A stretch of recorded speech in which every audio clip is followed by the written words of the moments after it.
Nothing stuck to mafia boss John Gotti, who evaded justice for years by bribing and threatening jurors and witnesses. That earned him the name the Teflon Don, after one of the slipperiest materials on Earth. Teflon was in the spacesuits the Apollo crew wore for the moon landing, in pipes and valves used in the Manhattan Project, and maybe in your kitchen, as the non-stick coating on frying pans and cookie sheets. So what is this slippery solid, and why doesn't anything stick to it? Teflon is a brand name for polytetrafluoroethylene, or Ptfe. It was stumbled upon accidentally in 1938 by a 27-year-old American chemist named Roy Plunkett, while he was trying to develop a non-toxic refrigerant fluid for DuPont, a chemicals company. The strange white substance that formed inside his lab canister was chemically inert, meaning it wouldn't react with other substances.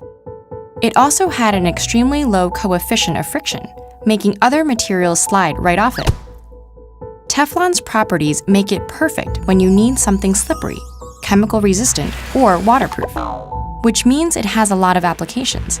It can be found all over the place, as a coating on raincoats, industrial ball bearings, artificial joints, circuit boards, and even the Rocky Mountains-themed roof of the Denver International Airport. The incredible properties of Ptfe come from its molecular structure. It's a polymer, meaning it's made of long chains of repeating units of atoms strung together. A Ptfe chain has a backbone of carbon atoms, each of which is attached to two fluorines. The fluorine atoms surround the carbon like armor, spiraling around the chain, and the bond between carbon and fluorine is incredibly tight. Like a couple that ignores everyone except each other, carbon and fluorine interact so strongly that the normal intermolecular forces that help substances stick to each other don't stand a chance. Even the famously adhesive feet of geckos usually can't get a grip. But wait, if Ptfe doesn't stick to anything, how can it be so firmly attached to something like a pan?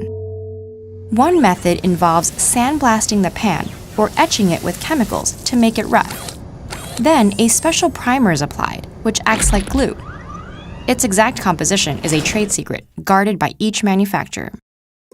The pan is sprayed with liquid Ptfe and heated to around 800 degrees Fahrenheit. The layers then solidify into a smooth, slick coating.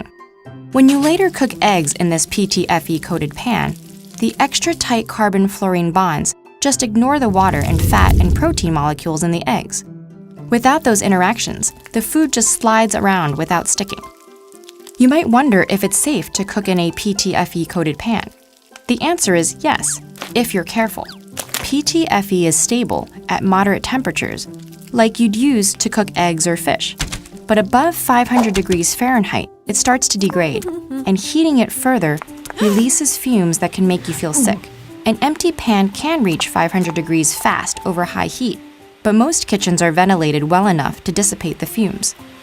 People used to also think that accidentally consuming Ptfe that flaked off a scratched pan was bad for you, but the current consensus is that it's harmless. Because Ptfe doesn't interact with other chemicals very well, it isn't thought to break down inside your body. Whether it's safe to manufacture Teflon is another story.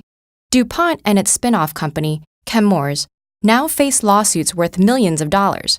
They've been accused of polluting the environment for decades and exposing employees and local communities to health risks associated with a toxic chemical called PFOA. That chemical was involved in manufacturing Teflon. As for John Gotti, in 1992, the mob boss was finally convicted of 5 counts of murder, among other charges.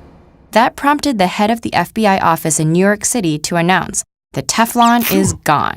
The Don is covered in Velcro and all the charges stuck."